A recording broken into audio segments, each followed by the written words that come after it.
Hello, you're watching Hornbill TV's Prime Time, and now the headlines.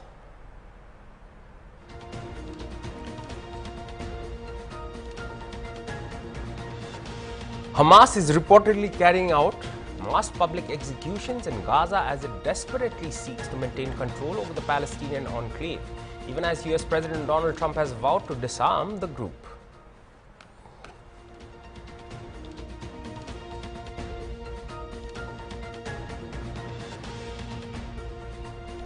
Chinese authorities arrested at least 30 leaders of the Zion Church, including founder pastor Ezra Jinmingri, across cities like Beijing and Shanghai over the October 10th and 12th weekend.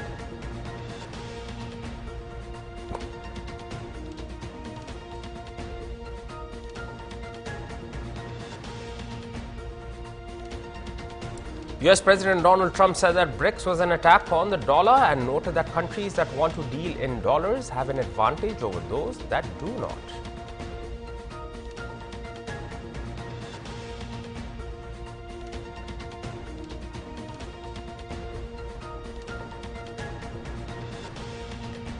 The Janata Dal United on Wednesday released its first list of 57 candidates for the upcoming Bihar Assembly elections, according to an official statement from the party.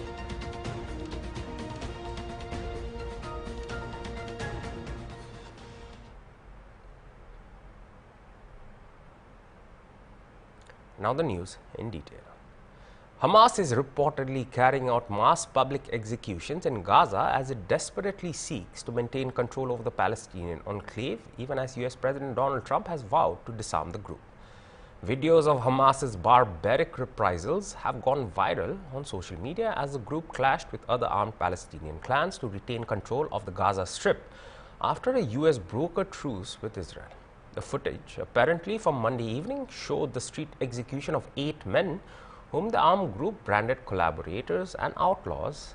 In the graphic video, 8 badly beaten men can be seen blindfolded and kneeling in the street before each is shot dead by gunmen wearing the green headbands associated with Hamas.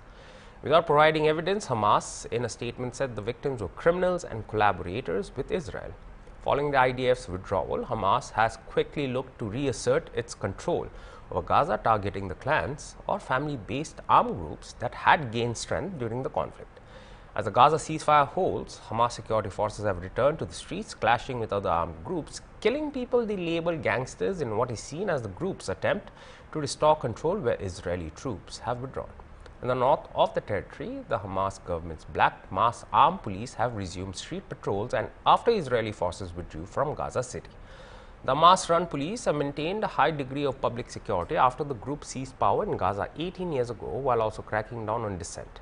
They largely melted away in recent months as Israeli forces seized large areas of Gaza and targeted Hamas security forces with airstrikes.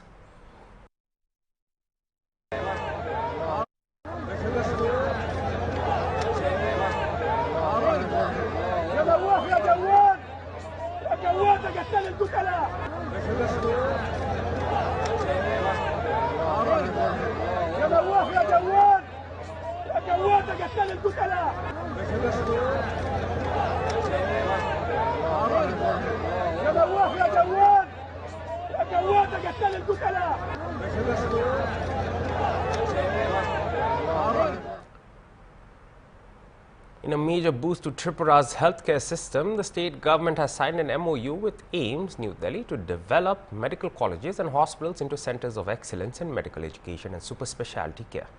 The agreement signed between the Health and Family Welfare Department and AIIMS, New Delhi, aims to modernize Agartala Government Medical College and GBP Hospital on the lines of AIIMS. Chief Minister Manik Saha hailed the move as a proud moment for Tripura, saying the collaboration will bring world-class healthcare and advanced medical services to the state in line with global standards. Officials said the partnership will focus on faculty training, research, hospital management and medical technology adoption, improving patient care and system efficiency. The MOU marks a major milestone in Tripura's effort to reduce dependence on metropolitan hospitals and strengthen its own healthcare infrastructure.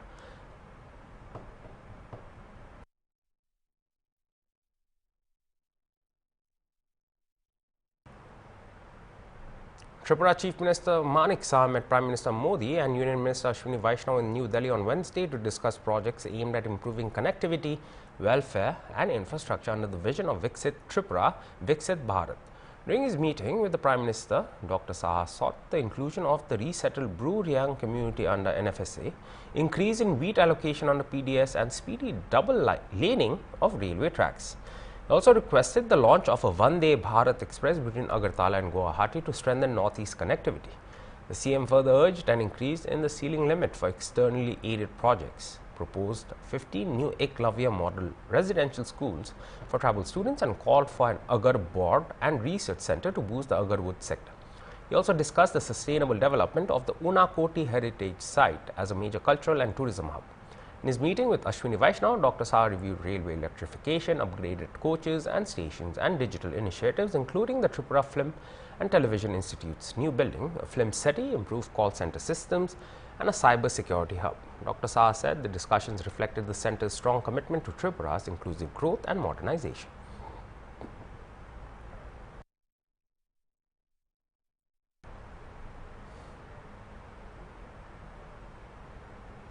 We'll be right back after a short break, so stay tuned for more news.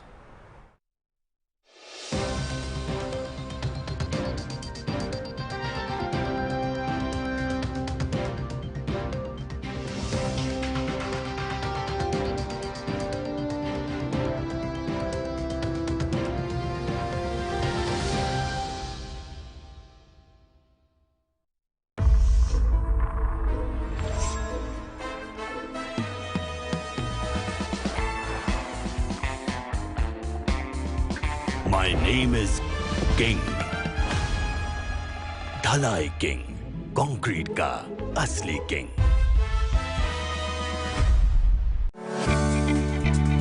Prevent HIV through safer sex practices. Use condoms. Abstain from casual sex. Be faithful to your partner. Experiment with your style, not your life.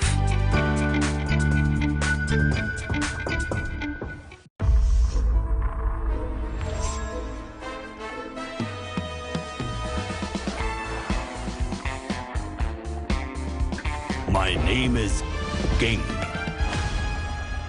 Dhalai King. Concrete का असली King.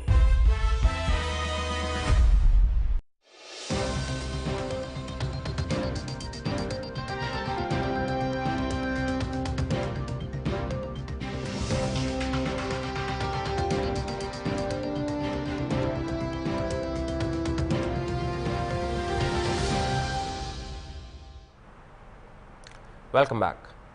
Uttar Pradesh's Yogi Adityanath-led government has announced that cow shelters in the state will now be linked to tourism. This will be the first time in the country promoting cow tourism. Under this initiative, model cow shelters will be built in all the districts. The step has reportedly been taken not just to make the cow shelters financially sustainable, but also to explore the possibility of developing them as tourist attractions so that they can generate additional income and employment. Principal Secretary for Livestock and Dairy Development Mukesh Meshram explained to Hornbill TV that the objective of this scheme is to establish model cow shelters in every district to attract tourists and make cow shelters self-reliant. The state government will also promote the commercial use of cow-based products such as dung, urine, milk and ghee.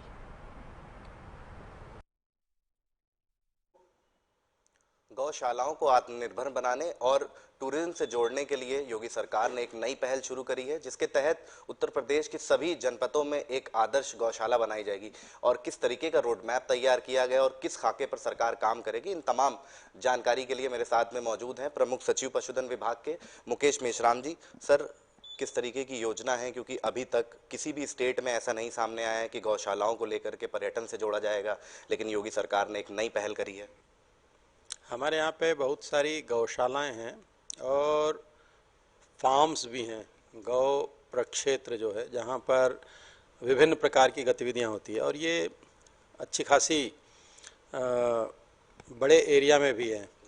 तो इसमें चूँकि बहुत तेज़ी से अब लोगों का आकर्षण बढ़ रहा है प्रकृति के करीब जाने का या गाँव खलिहानों को जानने का, तो जो टूरिज़्म है अब रूरल एग्री टूरिज़्म के तौर पर शिफ्ट भी हो रहा है। बहुत सारे लोग एक्सपीरियंशियल टूरिज्म के नाते इन जगहों पर जाना पसंद करते हैं जहां सपरिवार वहां जाएं, बिताएं, देखें, सीखें। और इस दृष्टि से हमारे यहाँ पर भी पोटेंशियल है। और बहुत सारे ऐसे गांव के अलावा ऐसे क्षेत्र हैं जहां पर लोगों को हम आकर्षित करते हुए वहां पर उनको विभिन्न गतिविधियों में सम्मिलित करा सकते हैं। चाहे वह गौ को चारा खिलाने से लेकर के, भोजन कराने से लेकर के, उनका दूध दूहने से लेकर के, उनके बारे में जानने की बात हो या वहाँ पे समय बिताने की बात हो, क्योंकि ये माना जाता है कि डी स्ट्रेस होने के लिए ये गतिविधियाँ महत्वपूर्ण होती है। क्योंकि आदमी तनावपूर्ण जीवन में जी रहा है, तनाव से मुक्त होकर किस तरीके से वह अपने आप को आनंदित महसूस करे, प्रसन्नचित महसूस करे, इसके लिए यह एक अच्छा स्थल और एक अच्छा अवसर हमारे समक्ष हो सकता है। और पूरे प्रदेश में ऐसी हमारे पास में हजारों की तादाद में गौ आश्रय स्थल है। उनमें से चुनिंदा स्थलों को जहाँ पे कुछ सुविधाएं विकसित की जा सकें, जहाँ या उसके आसपास गाँव में विकसित हो, जो गांव अपने आप में रूरल या एग्रो टूरिज्म के लिए चयनित हो, उससे सटे हुए गौशालाओं को भी हम उसके साथ में टैग कर सकते हैं। मिर्ज़ापुर हो, मथुरा हो, गोरखपुर हो, लखनऊ हो, इन तमाम जगहों पर ऐसे स्थल मौजूद हैं। सर, पर्यटन के लिए उत्तर प्रदेश में कई ऐसी तमाम चीज़ें थी, लेकिन अब एक नई पहल रहेगी कि काउ टूरिज्म होगा। तो जिस तरीके से काउ टूरिज्म को लेकर के सरकार लगातार बढ़ावा दे रही है, तो कहीं ना कहीं योगी सरकार की जो मंशा है कि उत्तर प्रदेश को 1 ट्रिलियन इकोनॉमी तक पहुंचाया जाए, उसमें भी ये लाभदायक साबित होगी। फिलहाल और मुद्दों पर बात करेंगे। सर, जिस तरीके से अभी दीपावली भी है, तो गाय के चारा से, गोबर से तमाम चीज़ें बनती हैं, तो कहीं ना कहीं जो वोकल फॉर लोकल को लेकर के भी एक मुहिम चलाई जा रही है, उसमें ये किस तरीके से लाभदायक होगा, ये योगदान रहेगा इसका? आज ही हमारे माननीय मंत्री पशुधन एवं दुग्ध विकास और सभी अधिकारियों द्वारा माननीय मुख्यमंत्री जी को 1,51,000 दिए, जो गोदीप हम जिन्हें कहते हैं, गोबर से बने हुए दिए, ये अयोध्या दीपोत्सव में प्रज्वलित करने के लिए हमने उनको प्रदान किए हैं। और ये जो दिए हैं, ये और पूरे प्रदेश में लोगों को इनका उपयोग करने के लिए प्रोत्साहित किया जाए, क्योंकि ये प्रदूषण भी समाप्त करने के काम आते हैं और साथ ही साथ जो है इको फ्रेंडली हैं, क्योंकि इससे किसी भी तरीके की कोई हानि नहीं होती है या कोई रासायनिक गैसों का इससे प्रवाह नहीं होता है।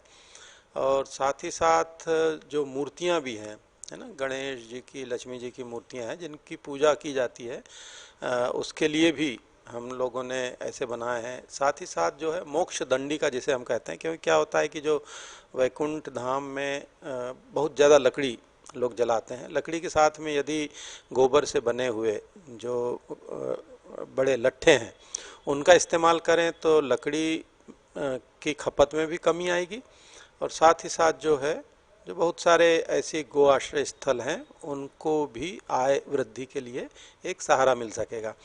इसके अलावा बहुत सारे अन्य चीज़ों पर, चाहे वह जीवामृत हो, चाहे जो गोमूत्र या गोबर से बने हुए बहुत सारे ऐसे पदार्थ हों जिनको हम, क्योंकि रासायनिक खाद की वजह से बहुत सारे अन्य समस्याएं भी उत्पन्न हो रही हैं, और ये स्वास्थ्य के प्रति जागरूकता जैसे जैसे लोगों में आ रही है, अब लोग प्राकृतिक खेती, ऑर्गेनिक खेती, उसकी तरफ जा रहे हैं। तो जो कंपोस्ट है गायों के गोबर से बना हुआ, ये आगे जो है बहुत कारगर और लाभदायक साबित भी होने वाला है। सर, खास करके ग्रामीण क्षेत्रों में आवारा पशुओं की अक्सर समस्या रहती है, किसान इससे परेशान रहते हैं और चुनाव में एक अहम मुद्दा भी ये रहता है। तो जब इस तरीके की गौशालाओं को बनाया जाएगा और ख़ास तौर से टूरिज्म पे ध्यान दिया जाएगा, तब सर इन आवारा पशुओं पे कैसे नियंत्रण कसेंगे और किस तरीके से इन चीज़ों को दुरुस्त किया जाएगा, क्योंकि ये भी अपने आप में चुनौती है। हमारे प्रदेश में पूर्व से ही लगभग 8,000 ऐसे गौ आश्रय स्थल चिन्हित करके उनको संचालित किया जा रहा है, जिसमें 12 लाख से अधिक निराश्रित गौवंश के पशु उनमें शरण पा रहे हैं, और उनको प्रतिदिन 50 रुपया प्रति पशु प्रतिदिन की दर से बहुत ही अच्छी खुराक देने के लिए, जिसमें भूसा हो, चोकर हो, साथ में हरा चारा हो, ये मिक्स करके दिए जाने की व्यवस्था सरकार द्वारा की गई है और पूरे प्रदेश में इस तरीके से सभी पशुओं की देखभाल की जा रही है। बहुत ही कम निराश्रित पशु जो है कहीं पर आपको अब नज़र आएंगे। ज़्यादातर पशु जो हैं इन आश्रय स्थलों में पहुंचाए जा चुके हैं। फिर भी अगर कहीं पर दिखते हैं या मिलते हैं तो उनको लगातार मुहिम चलती रहती है हमारी, ताकि उनको ला करके इन पशु आश्रय स्थलों में रखा जा सके। और कहीं पर कोई भी व्यक्ति इस तरह की सूचना देता है तो जो हमारा गौशाला का एक अलग विंग हम लोगों ने बना रखा है हमारे पशु निदेशालय में, वो उनको फिर जो है देखभाल करके उनकी मॉनिटरिंग, उनका खान पान की सुपरविजन और सबके लिए लगा रहता है। इसमें 6 विभागों को डीएम की अध्यक्षता में लगाया गया है, जिसमें पुलिस विभाग भी है, राजस्व विभाग भी है, इसमें ग्राम विकास विभाग है, पंचायती राज विभाग है, पशुधन विभाग है। ये सभी विभाग मिल करके इसकी जिम्मेदारी लेते हैं। मतलब गो संरक्षण स्थल जो है इनको ये सभी 6 विभाग मिल करके संचालित करते हैं और उसकी लगातार मॉनिटरिंग डीएम के स्तर पर बनी हुई समितियों द्वारा की जाती है। यानी कि लगातार प्रयास किया जाता है कि कोई भी पशु जो है वो निराश्रित ना रहें।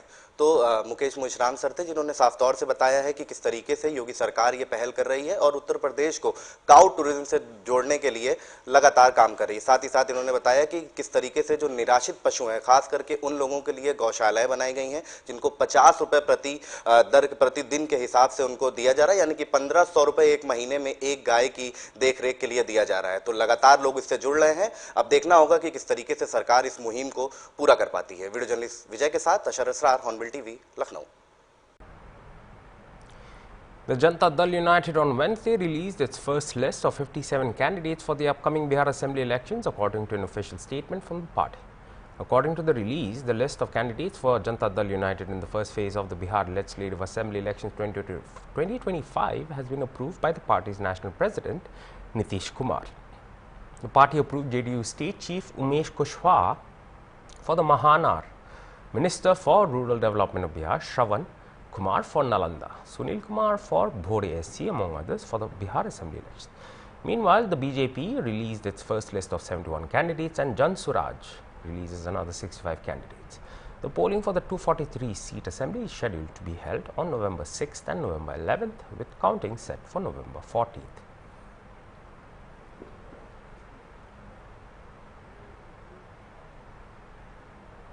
We'll be right back after another break, so stay tuned for more news.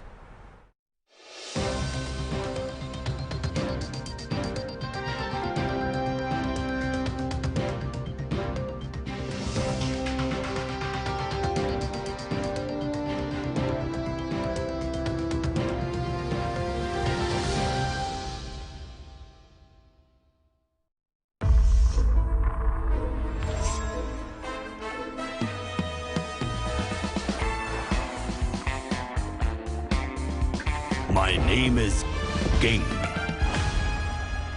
ढलाई किंग, कंक्रीट का असली king.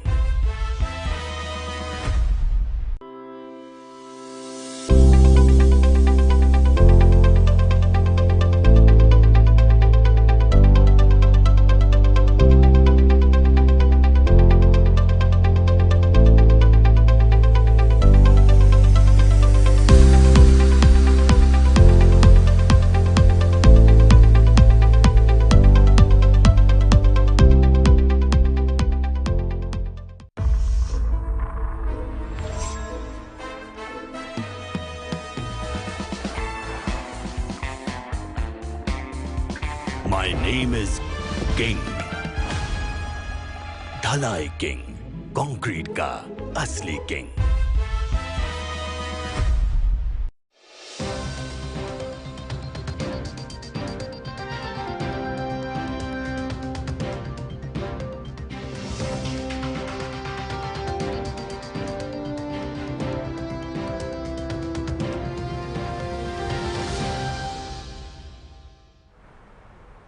Welcome back. State BJP chief Dilip Jaiswal spoke on seat sharing in the NDA and Mahagathbandhan ahead of the Bihar Assembly elections. Jaiswal said all parties have discussed seat sharing and constituencies and are now announcing their candidates. He added, "We were the first to share information about our seat sharing arrangements. We have announced our initial list of candidates with more to follow soon. There is no problem anywhere. Currently, I am heading to the JDO office to further discuss this matter. As of now, Mahagathbandhan has neither provided the correct figures about the seat sharing nor announced their candidates. NDA will win by a 2/3 majority." On Home Minister Amit Shah's upcoming Bihar visit, Jaiswal said on 16th October, the Home Minister will arrive here and speak on a news channel that evening. Following this, he will hold meetings with key leaders. On 17th October, he will attend a gathering, and on 18th October, he will participate in an event organized by Hindustan Group. Afterwards, he will return to Delhi. ऐसा है कि seat का बंटवारा, seat sharing और seat के बाद अलग अलग जो क्षेत्र है, विधानसभा क्षेत्र, उसके बारे में सभी दल ने आपस में चर्चा कर लिया है और चर्चा करने के बाद सभी लोग अपने अपने दल के उम्मीदवार की घोषणा कर रहे हैं।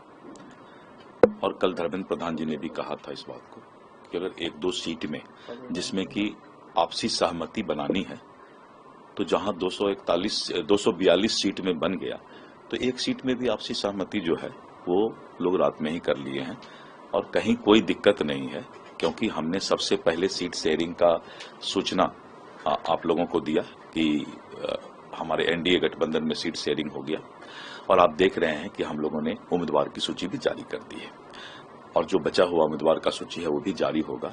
एनडीए गठबंधन में कहीं कोई दिक्कत नहीं है और किसी तरह का कोई समस्या भी नहीं है। आराम से हम लोग अभी मैं जा रहा हूं जदयू कार्यालय में और वहां बैठ करके नॉमिनेशन की सारी तैयारी का आपस में समीक्षा कर रहे हैं, तो किसी तरह का कोई समस्या ही नहीं है। एनडीए आज सबसे आगे है।